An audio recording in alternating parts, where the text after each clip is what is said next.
आप सभी का स्वागत है home science classes with Mohini ma'am में। आज की जो क्लास है वो हम टेक्सटाइल के प्रश्न यहाँ पर सॉल्व करने वाले हैं। 100 प्रश्न हैं और ऐसे प्रश्न हैं जो आपसे कई बार पूछे गए हैं। ठीक है, काफ़ी रिपीटेड और सिलेक्टेड क्वेश्चन मैं यहाँ पर लेकर आई हूँ और इन क्वेश्चन को अगर आप सॉल्व कर ले जाते हो तो आपकी तैयारी बहुत अच्छी है, क्योंकि एक तो ये कई बार आए हुए हैं तो आपको याद होनी चाहिए। ठीक है, दूसरी बात ये है कि कहीं ना कहीं देखो हमारा सिलेबस तो वही है ना, सिलेबस वही है, बस क्वेश्चन को घुमा फिरा के पूछ सकते हैं। ये चीज़ें आपको ध्यान रखनी है। तो कहने का तात्पर्य ये है कि अगर आप ये प्रश्न के आंसर दे जाते हो तो आपकी तैयारी बेहतर है। और आप लोग कमेंट कर रहे थे मैम आपकी आंखें कैसी हैं, तो आंखें, और क्योंकि मैंने चश्मा नहीं लगा रखा था, वीडियो पे आप लोगों ने देखा कल की, तो इस वजह से भी प्रश्न आए। वीडियो में मैंने चश्मा इसलिए नहीं लगाया हुआ था क्योंकि वो चश्मा जो है मुझे देखने में दूर की दिक्कत हो रही, दूर की चीज़ें नहीं दिख रही हैं सही से, तो चश्मा तो मैंने डॉक्टर से ये कहकर बनवाया था। और अब मैं पढ़ती हूँ जब पास की चीज़ें तो दिक्कत होती है चश्मा लगा के, क्योंकि वो दूर का चश्मा है, तो इस वजह से मैंने चश्मा नहीं लगा रखा था। स्टार्टिंग में मैंने इस चीज़ पर ध्यान नहीं दिया। हालांकि मेरी आंखों में जलन वगैरह सब चीज़ दिक्कतें बहुत हो रही हैं सुबह के टाइम, तो खास तौर से हो रही है। सुबह अगर मैं जल्दी उठ जाऊँ 4 बजे तो मेरी बहुत हालत ख़राब हो जाती है, कि आँखों में बहुत ज़्यादा दिक्कत है। मतलब किसी भी टाइम उठो, 4 बजे ही नहीं, किसी भी टाइम उठो तो जलन बहुत होती है आँखों में सुबह के टाइम पर। खास तौर कुछ देर तक ऐसा लगता है कुछ भी मत देखो, बस आँखें खोलना मुश्किल होता है, खासतौर से सुबह के टाइम में। बकाया फिर धीरे धीरे मैं जब काम करने लगती हूँ फिर धीरे धीरे सही हो जाता है वो वाली चीज़ें। ठीक है, तो वो अब है तो है, वो धीरे धीरे सही हो जाएगा, आप लोग परेशान ना हो बिल्कुल। ठीक है, तो वीडियो अच्छी लगे तो ज़रूर लाइक शेयर सब्सक्राइब करिएगा, दोस्तों को मित्रों को ज़्यादा से ज़्यादा लोगों को शेयर करिए। ठीक है, तो स्टार्ट करते हैं क्लास आज की हम। यदि आप एक छोटी मोटी है तो लंबी और पतली दिखने के लिए क्या पहनेगी। मतलब कोई भी महिला है या लड़की है, छोटी है और मोटी है, तो ऑब्वियसली उसे क्या दिखना है, लंबा दिखना है, पतला भी दिखना है क्योंकि मोटी है। ठीक है, लंबा इसलिए दिखना है क्योंकि छोटी है। तो हमें क्या पहनना चाहिए, क्या हमें चुन्नटदार स्कर्ट एवं ब्लाउज पहनना चाहिए, चौड़ी प्लेट युक्त स्कर्ट एवं ब्लाउज पहनना चाहिए, पूर्ण लंबाई का परिधान और छोटी जैकेट पहनना चाहिए। यहाँ तक तो ये भी आंसर सही था। ठीक है, अच्छा सी ऑप्शन छूट गया, पूर्ण लंबाई का परिधान जिसकी काट प्रिंसेस लाइन में हो उसे पहनना चाहिए। देखो अब हम बात करते हैं, देखो चुन्नटदार चीज़ जो है कौन लोग पहनते हैं, जो लोग लंबे और पतले होते हैं। अगर आप मोटे हो और गंठे हो तो अगर आप चुन्नटदार पहनोगे कपड़े स्कर्ट वगैरह तो और ज़्यादा छोटे लगोगे। और आपने देखा भी होगा कुछ बच्चे हैं जो स्कर्ट यूनिफॉर्म पहनते हैं ना, गंठे होते हैं, छोटे होते हैं, और स्कूल की यूनिफॉर्म पहनते हैं स्कर्ट, तो वो और ज़्यादा छोटे लगते हैं। ठीक है, तो इसमें तो छोटे दिखेंगे, ये भी ऐसा ही नहीं लगेगा। चौड़ी प्लेट भी नहीं दिख मोटे, क्योंकि पहले से ही चौड़े हैं, तो ये भी किसे पहनना है, पतले लोगों को पहनना है, पतले और लंबे लोगों को पहनना है, तो ये भी आंसर गलत हो जाएगा। ठीक है, और यहाँ पर पूर्ण लंबाई तक तो सही था, पर छोटी जैकेट कभी भी गंठे लोगों को नहीं पहननी चाहिए और मोटे लोगों को। ठीक है, तो यहाँ पर सी ऑप्शन आपका बिल्कुल सही हो जाएगा। ठीक है, सी ऑप्शन आपका सही हो जाएगा। पूर्ण लंबाई का परिधान और प्रिंसेस लाइन की काट हो तो वो वस्त्र आपके लिए सही रहेगा। किसके लिए, छोटे और मोटे लोगों को, तभी ये लंबे दिखेंगे और पतले दिखेंगे। तो सी ऑप्शन यहाँ सही था। बात करते हैं, बहुत ज़्यादा हम लोग एक्सप्लेनेशन तो नहीं करेंगे क्योंकि क्वेश्चन 100 है और ये कई बार आपने सॉल्व भी किए हैं, तो इस वजह से बस आंसर ही करना है मुझे। रेशम के तंतु का सर्वप्रथम उत्पादन कहाँ हुआ था, भारत में, इंडोनेशिया में, चीन में, जापान में। तो रेशम के तंतु का उत्पादन अगर हम सबसे पहले बात करेंगे तो चीन में हुआ। अगर वैज्ञानिक विधि से बात होगी तो जापान में हुआ। ठीक है, वैज्ञानिक विधि से, अच्छा वैज्ञानिक विधि से कितनी बार जो है हम साल में रेशम का उत्पादन कर सकते हैं, तो 3 बार कर सकते हैं। ओके, अगर प्राकृतिक विधि से पूछा जाए कितनी बार कर सकते हैं, तो प्राकृतिक विधि से आप मात्र 1 बार ही कर सकते हो। ठीक है, 1 बार ही कर सकते हो। चीन में हुआ उत्पादन किसने किया था, सी लिंग ची एक रानी थी। ओके, उनके द्वारा इसका उत्पादन हुआ कह सकते हैं, मतलब शुरुआत वहीं से हुई। सीलिंग ची ने क्या किया, चाय पी और चाय उन्हें अच्छी नहीं लगी, गर्म थी चाय, उन्होंने क्या किया, एक पेड़ पर फेंक दी। सहतूत का पेड़ था, उस पर एक कोकून था और उसके ऊपर गिर गई चाय। जब वो दूसरे दिन बगीचे में घूमने गई तब उन्होंने देखा कि एक सुंदर सा धागा जो है लहरा रहा है वहाँ पर, कोकून खुल गया क्योंकि, है ना, तो ऐसे करके इसकी खोज हुई। ठीक है, तो उन्होंने क्या किया, एक रिबन बनाकर अपने पतिदेव को, जो राजा थे, उनको गिफ्ट किया। ठीक है, तब से रेशम के विषय में खोज हुई। ओके, जेबल वाटर क्या है, ब्लीचिंग अभिकर्ता, नील अभिकर्ता, स्टार्च, परिसज्जा। तो परिसज्जा हम वस्त्रों पर करते हैं, क्यों करते हैं, जो ग्रे गुड्स वस्त्र होते हैं ना, उनको सुंदर बनाने के लिए, आकर्षक बनाने के लिए। ठीक है, क्या करते हैं, इन्हें आकर्षक बनाने के लिए करते हैं। ओके, सभी को पता होगा। स्टार्च क्या है? स्टार्च आप जानते हो एक तो चावल वगैरह जो हम खाते हैं वो भी स्टार्च होता है, प्लस हम चावल वगैरह का जो माड़ होता है स्टार्च होता है, उससे का क्या करते हैं, कलफ लगाते हैं, चाहे अरारोट का, आलू का, किसी का भी उसका स्टार्च होता है, कलफ लगाते हैं। ओके, तो इसलिए टेक्सटाइल पढ़ रहे हैं तो इस समय हमारा यहाँ पर उद्देश्य क्या है भाई, वस्त्रों से संबंधित बातें करेंगे। इस समय हम खाने की बात तो करेंगे नहीं। नील अभिकर्ता आप जानते हो सफ़ेद कपड़ों में जब पीलापन आ जाता है तो उनकी पीलापन को दूर करने के लिए, उनमें सफ़ेदी लाने के लिए हम नील का प्रयोग करते हैं। तो ऑप्शन क्या है? ए ऑप्शन सही है। ब्लीचिंग अभिकर्ता है क्या? जेबल वाटर। ओके, ए ऑप्शन सही था। क्वेश्चन है 4, परिधान में क्षैतिज रेखाएं किस पर जचेंगी? क्षैतिज रेखाओं का मतलब क्या हुआ? पतली स्त्री पर, लंबी एवं मोटी स्त्री पर, मोटी स्त्री पर, इनमें से कोई नहीं। क्षैतिज का मतलब हुआ इस तरीके की रेखाएं, ठीक है। इस तरीके की रेखाएं किस पर जचेंगी? तो किस पर जचेंगी? पतली स्त्री पर जचेंगी, क्योंकि पतली स्त्री है तो पतली होगी तो ज़्यादातर मोटी होती हैं पतली महिलाएं, तो उनके लिए सॉरी लंबी होती हैं पतली महिलाएं, तो उनके लिए इस तरीके के कपड़े पहनाए जाते हैं, ठीक है। तो ये ऑप्शन आपका सही है। क्वेश्चन है 5, मोयरिंग निर्मित होती है रंग के प्रयोग द्वारा, नमी एवं मूसमा और दाब द्वारा, गर्म रोलर्स के द्वारा, रसायनों द्वारा। तो मोयरिंग कैसे निर्मित होती है भाई? गर्म रोलर्स के द्वारा निर्मित होती है। अच्छा, मोयरिंग है क्या? एक यांत्रिक परिसज्जा है, यांत्रिक है, ध्यान रखिएगा। क्या है? एक तो परिसज्जा, ये ध्यान रखनी है, दूसरी क्या है? यांत्रिक परिसज्जा है, ये भी याद रखनी है आपको। ओके, इसमें क्या होता है, जो जल के समान, ठीक है, पानी के समान क्या होती है? लहर, पानी के लहर के समान नमूने बनते हैं, पानी के लहर के समान, लहर के समान नमूने बनते हैं, समान नमूने बनते हैं, ऐसा लगता है पानी की लहर पड़ी हुई है। छोटे छोटे चिन्ह या फिर नमूने बनते हैं, ये भी आपको ध्यान रखना है, छोटे छोटे। और इसमें कुछ किरणें भी उसमें सॉरी इसमें कुछ लाइनें भी बन जाती हैं। इसमें क्या होता है? लाइनें बन जाती हैं। जब इस पर प्रकाश की किरणें पड़ती हैं, ओके, तो ये प्रतिबिंबित हो पड़ती है, ओके, जिससे क्या होती है? एक चमक उत्पन्न होती है, ठीक है, जिसको हम प्रकाश का परावर्तन कह सकते हैं। इससे क्या होता है? अनोखी चमक उत्पन्न होती है। तो ये सारे टर्म हैं, याद रखनी होंगे आपको कि किसमें लाइनें पड़ती हैं, तो ये मोयरिंग में लाइन में पड़ जाती हैं, ओके। और ये जो यांत्रिक परिसज्जा है ये भी याद रखना है। पानी के समान लहर बनती हैं, ये भी आपको याद रखना है। प्रकाश का परावर्तन होती है तब ये लाइनें दिखती हैं और इन पर चमक उत्पन्न होती है। सारे शब्द आपको मोयरिंग से संबंधित याद रखने हैं। गर्म रोलर का प्रयोग होता है, ठीक है। पढ़ते क्वेश्चन नंबर 6 पर। हेक्सा मैथिलिन डाइएमीन एवं एडिपिक अम्ल का बहुलक डैश नाइलॉन 11 है, नाइलॉन 6 है, नाइलॉन 6 है, नाइलॉन 610 है। तो यहाँ पर आपको ये पता होगा, कई बार प्रश्न आपने ये सॉल्व किया है, हमने भी कराया है और जगह भी किया होगा। नाइलॉन 6 हेक्सामिथिलिन डाइएमीन एवं एडिपिक अम्ल का जो बहुलक है वो नाइलॉन 6 है, ठीक है। इसे हम क्या कहते हैं? धो और पहनो वस्त्र के नाम से जानते हैं। जीवन सुगम हम रेशा कहते हैं इसको, जीवन सुगम रेशा, बहुत सारे नामों से जानते हैं, जीवन सुगम रेशा, ओके, सुगम्य रेशा कहते हैं। 20वीं शताब्दी का चमत्कार कहते हैं, 20वीं शताब्दी का चमत्कार कहते हैं। आगे बढ़ते हैं, क्वेश्चन नंबर 7 की बात करते हैं। साबुन की अपेक्षा संश्लेषित अपमार्जक सफाई के लिए अच्छे हैं क्योंकि यह डैश कठोर जल में अभिक्षेपित नहीं होते, गर्म जल में अच्छी सफाई करते हैं, मृदु जल की आवश्यकता होती है, ठंडे जल की सफाई करते हैं। तो यहाँ पर आपका ए ऑप्शन बिल्कुल सही होगा, कठोर जल में अवक्षेपित नहीं होते। भाई प्रश्न बनाने में, ढूंढने में, टाइप करने में बहुत मेहनत लगती है, तो इसलिए इसी खूबी के लिए हमें भाई चैनल को लाइक कर दीजिएगा और एक बार दोस्तों को शेयर कर दीजिएगा और नए आए हो तो चैनल को सब्सक्राइब कर दीजिएगा। क्वेश्चन 8 है, कीड़ों तथा फफूंदी से निम्नलिखित में से कौन सबसे कम प्रभावित होता है? वनस्पति तंतु, पुनर्निर्मित सेल्यूलोज तंतु, जांतव रेशे या संश्लेषित तंतु? कीड़ों तथा फफूंदी में निम्नलिखित में से कौन सबसे कम प्रभावित होता है? भाई कीड़ों और फफूंदी से कौन कम प्रभावित होता है? संश्लिष्ट है ना, सिंथेटिक जो फाइबर होते हैं वो, ओके। बकाया वनस्पति में भी आप जानते हो फफूंदी लग जाती है। पुनर्निर्मित सेलुलोजिक तंतु रेयॉन हो गया, ठीक है, उसमें भी क्योंकि सेलुलोज है इसलिए चांस है फफूंदी लगने के। जांतव रेशों में कीट लग जाते हैं, कीट पतंगे लग जाते हैं, ओके।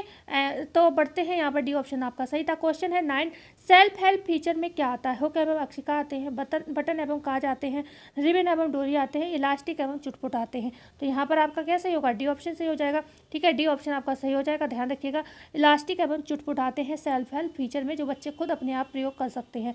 क्वेश्चन है 10, ताने और बाने के धागे रंगे जाते हैं बांधनी में, पटोला में, ए और बी दोनों या डी है निम्न में से कोई नहीं? ताने और बाने के धागे ये पूछा जा रहा है क्योंकि धागे की बात हो रही है। देखो पटोला में और बांधनी का अंतर क्या है? ये दोनों काम सेम ही है, बस पटोला में क्या होता है? ताने और बाने को रंगा जाता है, बांधनी में क्या होता है, संपूर्ण वस्त्र को, संपूर्ण वस्त्र कह लो या फिर सीधे वस्त्र को, संपूर्ण वस्त्र नहीं कह सकते क्योंकि डिज़ाइन बनाई जाती है ना, तो डिज़ाइन को रंगा जाता है लेकिन वस्त्र पर की जाती है, ठीक है।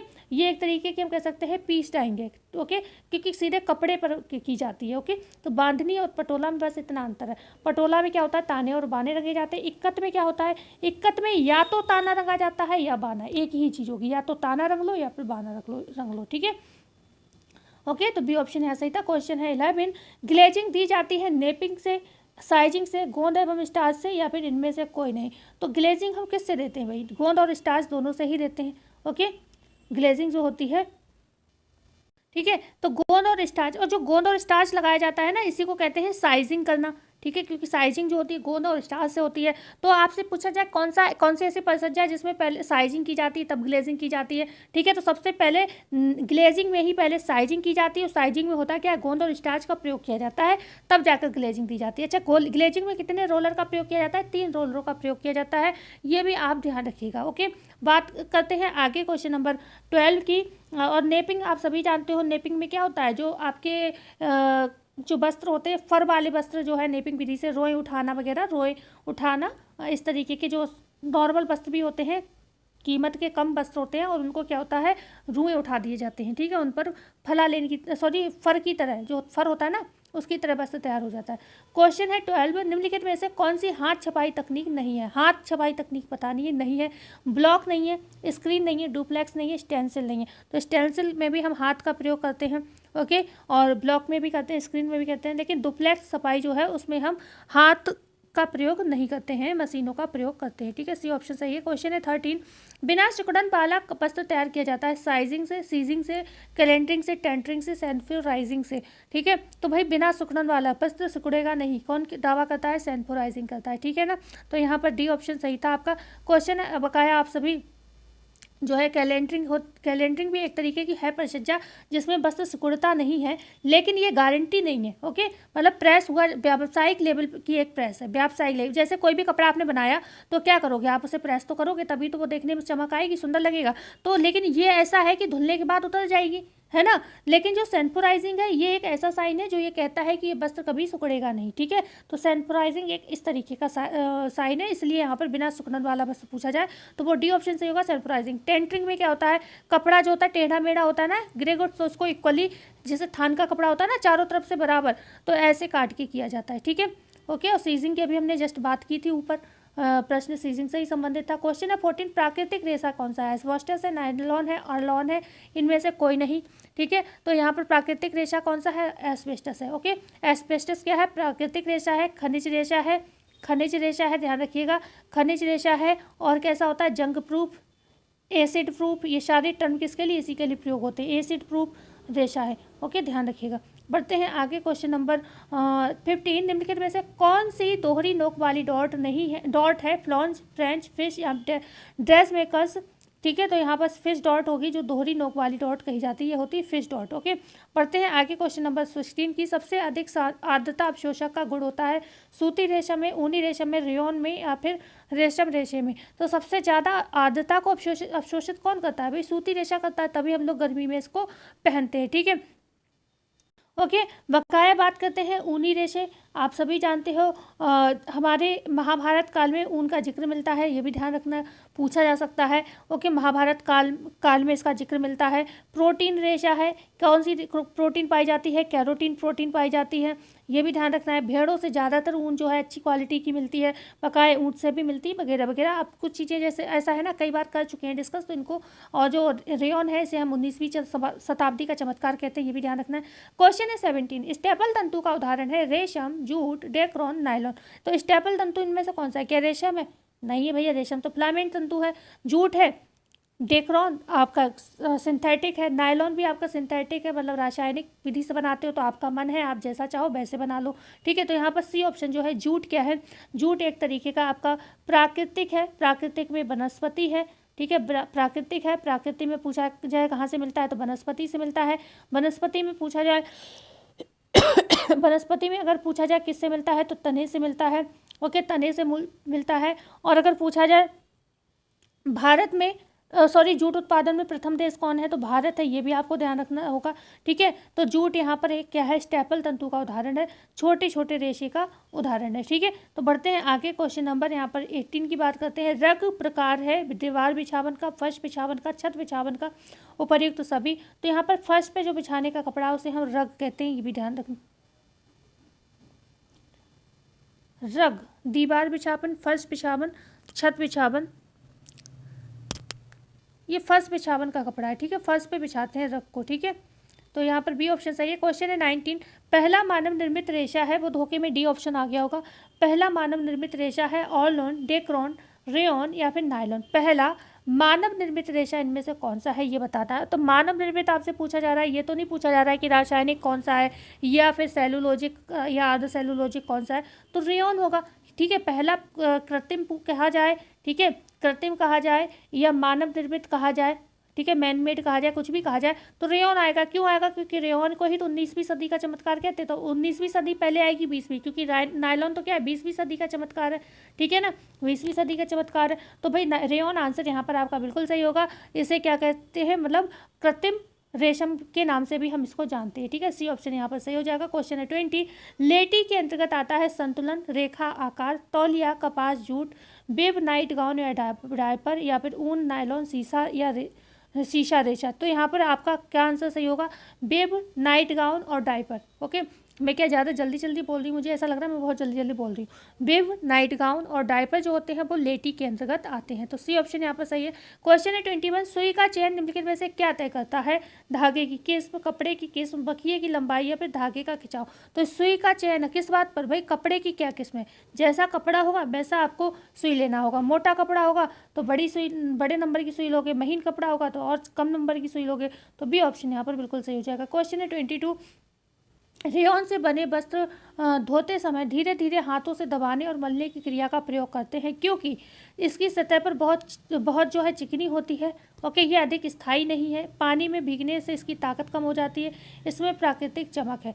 तो रेयन के रेशे को जब भी हम धोते हैं तो बहुत धीरे धीरे दबा कर धोते हैं, हल्के हल्के हाथों का प्रयोग करके धोते हैं, क्योंकि पानी में भीगने में इसकी ताकत जो है कम हो जाती है। और कितनी हो जाती है पूछा जाए तो 25 से 30% तक जो है ये कमज़ोर हो जाता है। ठीक है, 25 से 30% तक जो है रेयन का रेशा जो है पानी में भीगने से अपनी ताकत को खो देता है। सी ऑप्शन सही हो गया। क्वेश्चन है 23। जब दो या दो से अधिक पूरक रंग किसी पोशाक में लगाए जाएं तो प्रत्येक रंग पहले से अधिक चमकदार लगेगा, फीका लगेगा, गहरा लगेगा या हल्का लगेगा।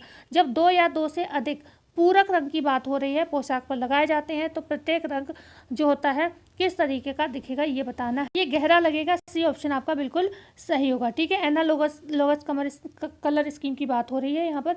तो ये प्रत्येक रंग क्या है जो है गहरा लगेगा। जो नया कलर आप लेते जाओगे वो गहरा लगेगा। ठीक है, सी ऑप्शन यहाँ पर सही होगा। क्वेश्चन है 24। निम्नलिखित में से किस तंतु में पानी सोखने की क्षमता का अभाव होता है? क्या सिल्क में, मतलब ऐसा कौन सा कपड़ा है जो पानी को कम सोखेगा या फिर कमी होती है, मतलब ज़्यादा नहीं सोखता?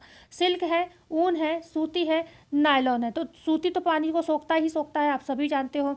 साथ ही साथ बात करें तो ऊन भी पानी को सोखता है। ठीक है, और सिल्क भी पानी को सोखता है, सोख कर रखता है। अच्छा, ऐसा नहीं कि नायलॉन पानी को सोखता नहीं, लेकिन नायलॉन जितनी जल्दी पानी को सोखता है उतनी ही जल्दी क्या करता है? निचोड़ भी देता है। मतलब नायलॉन पानी को एकदम क्या होता है, जैसे ही आप उसे डालोगे तार पर पानी में भिगो के, पानी जल्दी जल्दी सारा नीचे को उतर जाएगा। ठीक है, बल्कि जबकि सिल्क है, ऊन है, सूती है, इनको थोड़ा टाइम लगेगा, पानी धीरे धीरे निचोड़ेगा।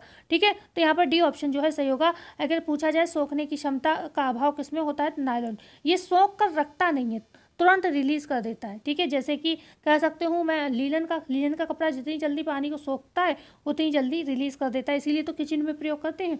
क्वेश्चन है 25। अंडे से कीड़ा बनने तक की अवस्थाओं का कौन सा क्रम जो है सही है? अंडा, प्यूपा, लार्वा, कीड़ा, अंडा, लार्वा, प्यूपा, कीड़ा, प्यूपा, लार्वा, अंडा, कीड़ा या कीड़ा, अंडा, लार्वा, अंडा, लार्वा, प्यूपा, कीड़ा वाला क्रम कहाँ है? बी ऑप्शन ये वाला सही होगा। ठीक है, जो अंडे से कीड़ा बनने की जो अवस्थाएं हैं उनमें सबसे पहले अंडा बनता है, फिर लार्वा बनता है, फिर प्यूपा बनता है, फिर कीड़ा बनता है। तो बी ऑप्शन आपका बिल्कुल सही होगा। क्वेश्चन है 1। ये 26 होगा, इसे चेक वो कर लीजिएगा, ठीक है, 26 है ये। इनको कृत्रिम रेशम भी कहते हैं, रेयॉन को, नायलॉन को, डेक्रोन को, रावलॉन को। तो हम किसको कृत्रिम रेशम कहते हैं भाई? सारे प्रश्नों के आंसर आपको आने चाहिए। रेयॉन को, ठीक है। कृत्रिम रेशम किसे कहते हैं? रेयॉन को कहते हैं। ओके, तो ये आपको आंसर पता होना चाहिए। क्वेश्चन है 27, कौन सा जानवर ऊन प्राप्ति का स्रोत नहीं है? क्या भेड़ है, ऊँट है, हिरन है, बकरी है? तो इनमें से हम किससे जो है ऊन प्राप्त नहीं करते हैं? तो भेड़ से भी करते हैं, ऊँट से भी करते हैं, बकरी से भी करते हैं, पर हिरन जो है, हिरन से हम ऊन प्राप्त नहीं करते हैं, ठीक है।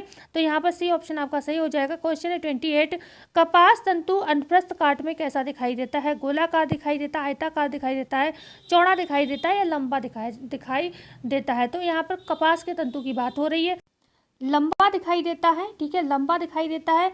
उसके बाद अगर हम बात करते हैं, ये ऐंठे हुए रिबन के समान, ठीक है, ऐंठे हुए रिबन के समान, ठीक है,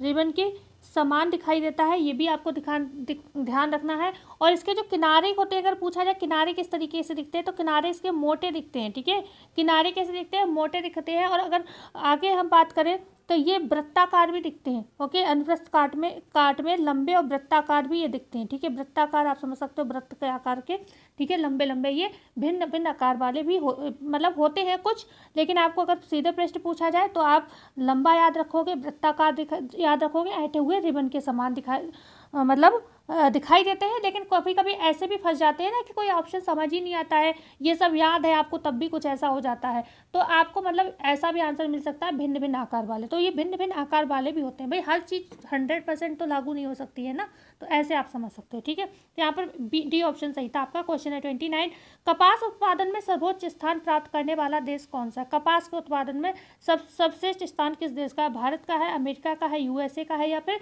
चीन का है? तो राइट आंसर यहाँ पर होगा भारत, ठीक है, भारत। और इस समय एक इसको ट्रेडमार्क मिला हुआ है कस्तूरी कॉटन का, ठीक है, कस्तूरी कॉटन का। ये भी आपको याद रखना होगा, ठीक है, ये पूछा जाता है। तो ये इसी ट्रेडमार्क से इस समय फेमस है हमारे इंडिया में, और विदेशों तक अपने परचम को लहरा रहा है। अच्छा, उत्पादक जो है उत्पादन तो करता ही करता है, उपभोग भी करता है। भारत जो है कपास का उपभोग भी काफ़ी अच्छे से करता है, ठीक है। तो बढ़ते हैं आगे क्वेश्चन नंबर और बात करते हैं 30 की। कौन स्वनिर्मित रेशम नहीं है? इनमें से स्वनिर्मित रेशम कौन सा नहीं है? मूंगा नहीं है, लपेटा नहीं है, कटा हुआ नहीं है, या फिर अरंडी नहीं है? तो आप जानते हो अरंडी जो एरी सिल्क कहलाता है ना, अरंडी के पेड़ पर पलता है, वो भी है। लपेटा हुआ सॉरी मूंगा रेशम भी है, मूंगा भी है, और क्या होगा यहाँ पर? कटा हुआ रेशम। ये सभी क्या है? आपके स्वनिर्मित रेशम है, ठीक है। लेकिन लपेटा हुआ जिसे हम कहेंगे reeled silk, okay, reeled silk, ये कौन सा है? ये आपका जो है आपका जो उत्पादित किए जाते हैं, जो वैज्ञानिक विधि से रेशम को तैयार किया जाता है, वो वाला है, ठीक है। एक इसमें लपेटा हुआ आता है, और एक रील्ड आता है, और एक स्पन भी इसमें आता है, ध्यान रखिएगा। बढ़ते हैं आगे, क्वेश्चन नंबर 31 की बात करेंगे। भारत में सर्वोच्च सिल्क उत्पादन का क्षेत्र है कर्नाटक और जम्मू कश्मीर। एक सेकेंड, ओके, यहाँ पर प्रश्न पूछा गया है कि कौन सा स्वनिर्मित रेशम नहीं है, ठीक है। तो यहाँ पर स्वनिर्मित जो रेशम नहीं है, वो एक तो आपका यहाँ पर लपेटा रेशम भी नहीं है, ओके, क्योंकि ये भी उत्पादित है। कटा हुआ रेशम, क्योंकि मूंगा, अरंडी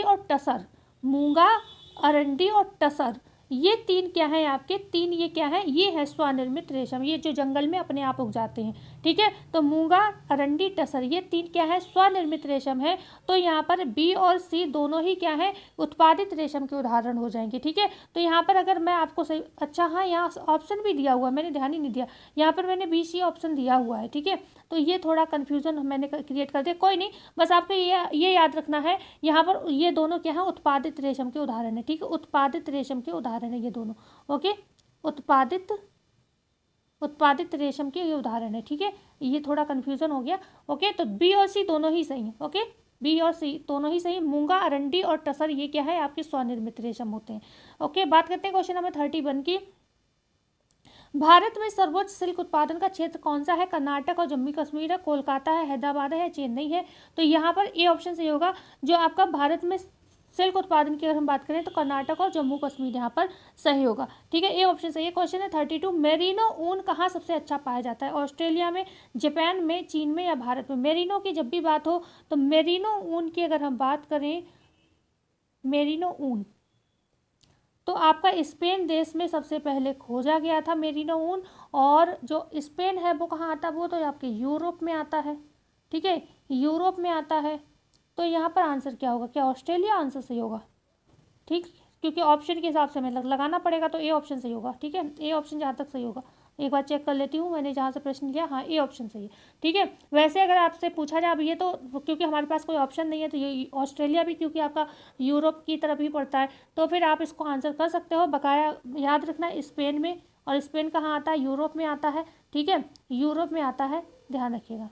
ओके, 13वीं शताब्दी के आसपास हमने बताया था आपको यूरोप में, स्पेन में जो है मेरिनो ऊन की खोज की गई थी। ठीक है, तो ये ऑप्शन यहाँ पर बिल्कुल सही है। ओके, बात करते हैं क्वेश्चन नंबर 33।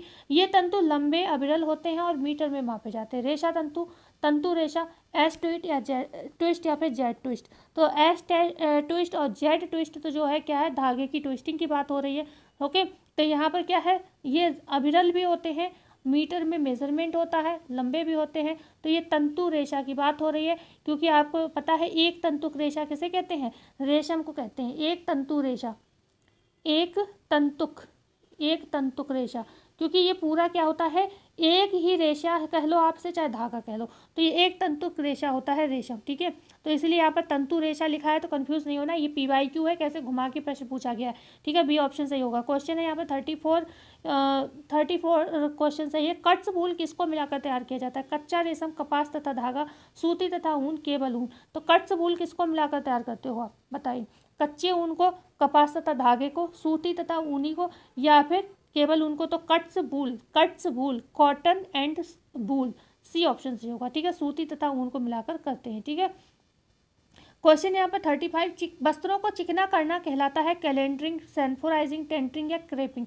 तो हम चिकना करते हैं वस्त्र को, तो किस विधि से करते हैं, कैलेंडरिंग विधि से, है ना। कैलेंडरिंग विधि से हम क्या करते हैं, वस्त्र को चिकना करते हैं। तो ए ऑप्शन हमारे यहाँ पर सही हो जाएगा। सैनफोराइजिंग क्या है, वस्त्र सिकुड़ेगा नहीं, अभी हमने बताया था। टेंटरिंग में क्या है, चारों तरफ से वस्त्र को समान किया जाता है। और क्रेपिंग भी एक परिसज्जा है जिससे वस्त्र कैसा बनाया जाता है, कुछ सिकुड़ा जो होता है वस्त्र तैयार किया जाता है। ठीक है, और ये जो एक क्रेपिंग है, ये यांत्रिक विधि से भी होती है और रासायनिक, दोनों विधियों का प्रयोग होता है इसमें। ठीक है, क्रेपिंग में यांत्रिक एवं रासायनिक दोनों विधियों का प्रयोग होता है, ये भी आपको ध्यान रखना होगा। यांत्रिक जो होता है अस्थाई क्रेपिंग डालता है।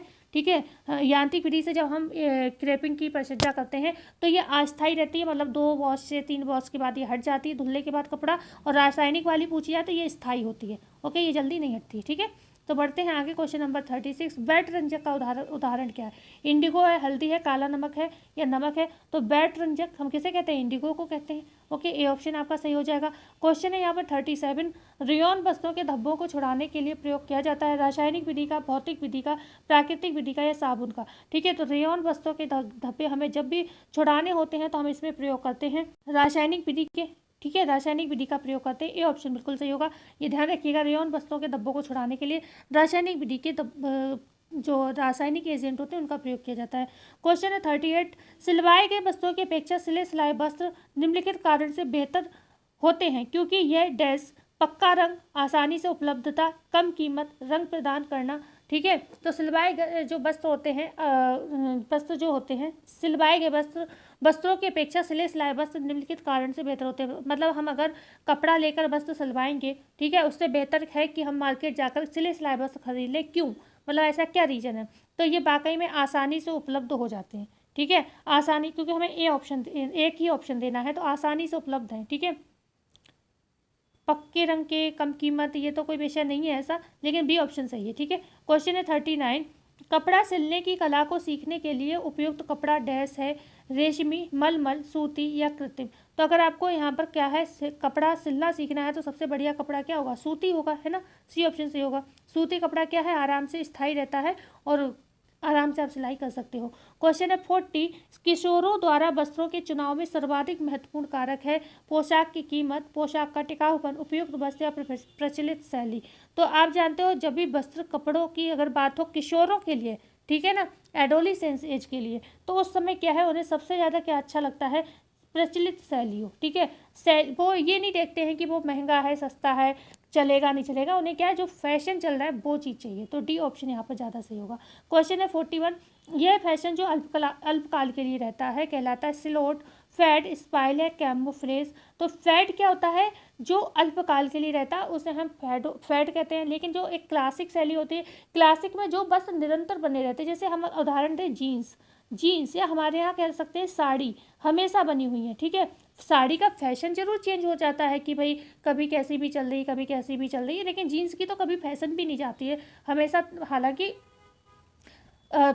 ज़्यादातर आप देखते हो ब्लू कलर, ब्लैक कलर भी वही सेम चलते रहते हैं, बस अब हाँ डिज़ाइनें आने लगी, अब तो कलरफुल जीन्स भी बहुत सारी आने लगी, लेकिन बेसिक आपको यही देखने को मिलेगा। ठीक है, तो ये क्या है, ये हमेशा क्लासिक है, हमारे लिए हमेशा चलता है, सदाबहार है। ओके, तो यहाँ पर बी ऑप्शन, ये फैशन जो अल्पकाल के लिए रहता है स्टाइल कहलाता है। जो फैशन कम समय के लिए टिकता है उसे हम फेड कहते हैं हमारे हिसाब से। तो बी, आप लोग बताइए इसमें ऑप्शन कौन सा सही होगा। ठीक है, बी ऑप्शन मेरे हिसाब से सही है। ठीक है, चलो ये कन्फ्यूजन वाला प्रश्न है, तो या तो इसको हटा दीजिए, इसको आप हटा दीजिए, लेकिन ये फैशन जो अल्पकाल के लिए रहता है उसे हम फेड कहते हैं।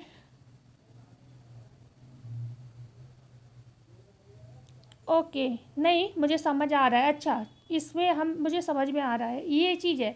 देखो प्रश्न को थोड़ा वही बात है ना, घुमा दिया गया है। ये फैशन जो अल्पकाल के लिए रहता है वो स्टाइल ही कहलाता है। ठीक है, ये स्टाइल ही कहलाता है। फेड वो चीज़ होती है जो चलती थोड़ा लंबे समय तक चलती है, फिर धीरे धीरे चली जाती है। लेकिन ये स्टाइल ऐसा होता है, स्टाइल उसे हम कहते हैं जो बहुत ही अल्पकाल, जैसे हमने जो शोल्डर पे एक कट आ रहा था इस तरीके से।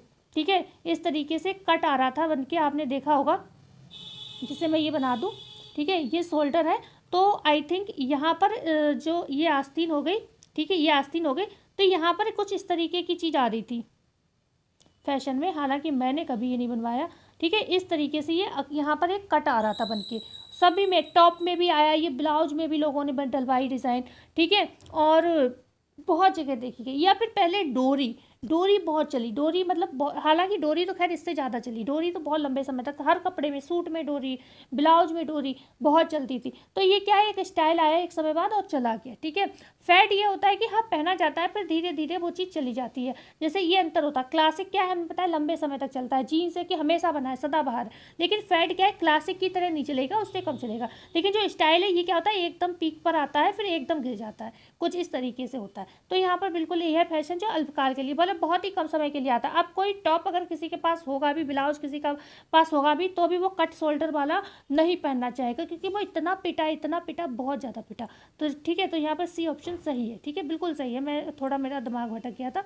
ओके, क्वेश्चन है यहाँ पर 42, कसूती किस राज्य का एक पारंपरिक वस्त्र है, पंजाब, काठियावाड़, उत्तर प्रदेश या कर्नाटक। तो कसूती कर्नाटक। ओके, कसूती कर्नाटक का है। उत्तर प्रदेश जो है चिकनकारी के लिए, ओके, चिकनकारी, रास लीला, ठीक है, इस चीज़ के लिए यहाँ जाना जाता है, क्योंकि चिकनकारी लखनऊ में होती है, लखनऊ उत्तर प्रदेश में आता है। ओके, काठियावाड़ जो है, और ये पंजाब की फुलकारी हो गई।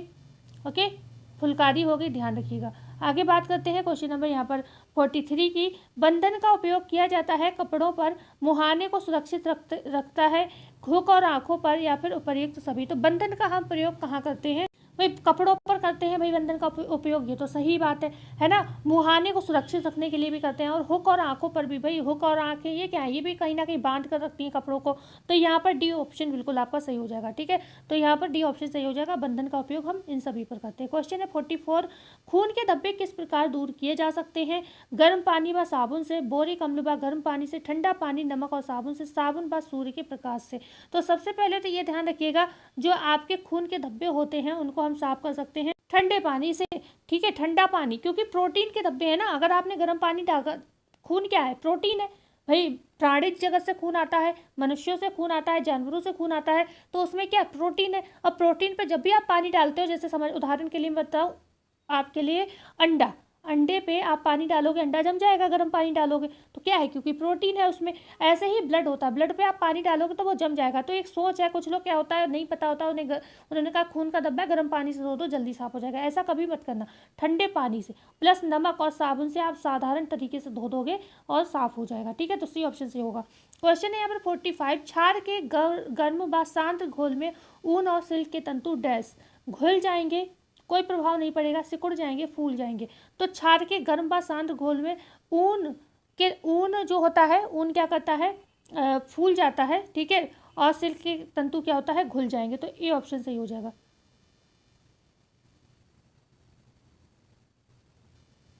अच्छा, यहाँ पर क्षार की बात हो रही है। ओके, मुझे वो वाला प्रश्न याद आ रहा था इस समय। वो होता है ना, सांद्र हाइड्रोक्लोरिक अम्ल में ऊनी धागे पर क्या प्रभाव पड़ेगा। तो जब सांद्र हाइड्रोक्लोरिक अम्ल होता है तब ऊनी धागा क्या होता है, फूल जाता है, लेकिन रेशम का तंतु क्या होता है, उसमें घुल जाता है। ये ध्यान रखिएगा। जब किसकी बात हो, ठंडे एवं सांद्र हाइड्रोक्लोरिक अम्ल की बात हो। यहाँ पर हाइड्रोक्लोरिक अम्ल नहीं है, मैंने प्रश्न नहीं पढ़ा सही से। क्षार के गर्म व सांद्र घोल की बात हो रही है। तो ऊन हो या सिल्क हो, क्योंकि ये क्षार है ना भाई, क्षार तो वैसे भी आपके लिए सिल्क और ऊन के लिए नुकसानदायक है, तो ये दोनों ही घुल जाएंगे। ठीक है, ए ऑप्शन सही होगा। ओके, बस वो हाइड्रोक्लोरिक अम्ल वाला क्वेश्चन मुझे याद आ गया था इस समय। ठीक है, तो यहाँ पर ध्यान रखिएगा, ए ऑप्शन सही है। क्वेश्चन है 46, कपड़े की लंबाई व चौड़ाई को वांछित दशा में लाने के लिए वस्तुओं पर की जाने वाली परिचर्या कहलाती है क्रेपिंग, सैनिटाइजिंग, टेंटरिंग या फिर सिरेंग। कपड़ों की लंबाई व चौड़ाई को वांछित दिशा में लाना है, क्या करना है, अभी हमने बताया था टेंटरिंग। सी ऑप्शन सही है। ओके, लंबाई, जैसे ग्रे गुड्स क्या होता है, उल्टा सीधा कपड़ा होता है, इस तरीके से टेढ़ा मेढ़ा कपड़ा जो है निकला है। ठीक है, तो अब आपको क्या करना है, इसको काट कर इक्वल कर देना है चारों तरफ से। ठीक है, तो इसको हम क्या कहेंगे, इसको हम कहेंगे टेंटरिंग। ओके, सी ऑप्शन सही हो जाएगा। क्वेश्चन है 47, क्रेपिंग डैश है। अच्छा, जो अभी हमने टेंट्रिक बताई थी वो कैसी परिसज्जा है, यांत्रिक परिसज्जा है, ये भी ध्यान रखिएगा। क्रेपिंग डैश है, बुनाई है, परिसज्जा है, करघे का मुख्य भाग है या उपयुक्त में से कोई नहीं। तो करघे का मुख्य भाग तो नहीं है भाई, करघे के भाग तो क्या होते हैं, हॉर्नेस हो गया, हीडल हो गया, ठीक है, क्लॉथ बीम हो गया, क्लॉथ बीम, बार्प बीम हो गया। तो ये क्या है, ये करघे के भाग हैं। ओके, है ना, हॉर्नेस भी। तो यहाँ पर बात किसकी हो रही, क्रेपिंग क्या है, क्रेपिंग है क्या, परिसज्जा है। ओके, और अभी हमने आपको बताई भी थी, यांत्रिक और रासायनिक दोनों तरीके से क्रेपिंग की जाती है। ठीक है, क्वेश्चन है 48, रेशम का कीड़ा अपने जीवन चक्र में किस चरण में तंतु पैदा करता है, अंडा, डिंबक, प्यूपा या पूर्ण कीट। रेशम का कीड़ा जो है अपने जीवन चक्र में किस चरण में तंतु पैदा करता है, ये आपको बताना है। तो ये प्यूपा की स्टेज में करता है, सी ऑप्शन सही होगा। और अगर पूर्ण कीट में कन्वर्ट हो गया ना, और कीड़ा जो क्या करेगा, रेशम तोड़ कर निकल जाएगा, इससे क्या है, रेशम आपका खराब हो जाएगा। ओके, तोड़ कर निकल जाएगा तो रेशम खराब हो जाएगा। इसीलिए प्यूपा की स्टेज में ही क्या होना चाहिए, रेशम अगर आपको चाहिए तो उसे कीड़ों को मार देना चाहिए और रेशम प्राप्त कर लेना चाहिए। ठीक है, बात करते हैं क्वेश्चन नंबर। अब इतनी देर में आंखों में खुजली होने लगी। ठीक है, ये कंडीशन है, फोन पर इतनी खुजली हो रही है एक आंख में। क्वेश्चन है 49, मानव शरीर में उभार, ढलाव, रेखाओं के अनुकूल आकार देने के लिए पोशाक में प्रयुक्त करते हैं हेमिंग का, पाइपिंग का, डॉट का या असम कच्चे टाके का। तो मानव शरीर में जब भी उभार की बात हो, ढलाव की बात हो, रेखाओं की बात हो, तो उन्हें जब अनुकूल आकार देने के लिए हम जिन चीज़ों का प्रयोग करते हैं वो यहाँ पर क्या होगी, डॉट हो जाएगी। सी ऑप्शन सही हो जाएगा। ठीक है, 49 हो गया प्रश्न। क्वेश्चन है 50, परिधान में कटे हुए किनारों को मोड़ने के लिए प्रयोग करते हैं लंबी पट्टी, तिकोनी पट्टी, ओरेप पट्टी या फिर चौकोर पट्टी। तो यहाँ पर परिधान में कटे हुए किनारों को मोड़ने की बात हो रही है, ये सबसे पहले तो याद रखो। और जब हम कटे हुए किनारों को मोड़ते हैं तो हम किसका प्रयोग करते हैं, ओरेप पट्टी का प्रयोग करते हैं। अच्छा, 50 प्रश्न हो गए, क्लास कम से कम 40 मिनट की होने जा रही है। इससे ज़्यादा लंबी क्लास आप देखोगे नहीं, और मेरी आंखों में विकट वाली खुजली हो रही है, एक में नहीं दोनों में हो रही है। ठीक है, तो बात ये नहीं कि मैं कैसे भी कोशिश करके करा भी दूंगी क्लास, लेकिन बात ये ना, बहुत ज़्यादा दिक्कत होती है, ज़्यादा देर फ़ोन पर हम काम कर ही नहीं पा रहे हैं। तो इससे ये भी है ना, सच में आप लोग इतनी लंबी वीडियो नहीं देखते हो, मुझे पता है ना। मैं अपना व्यू देखती हूँ तो उसमें पता चलता है कि 10 एवरेज व्यू आता है कि 10 मिनट देखी गई, 20 मिनट देखी गई। तो आप इतना देखो, मतलब जितना भी देखो सॉलिड पढ़ो, बस मैं इतना चाहती हूँ।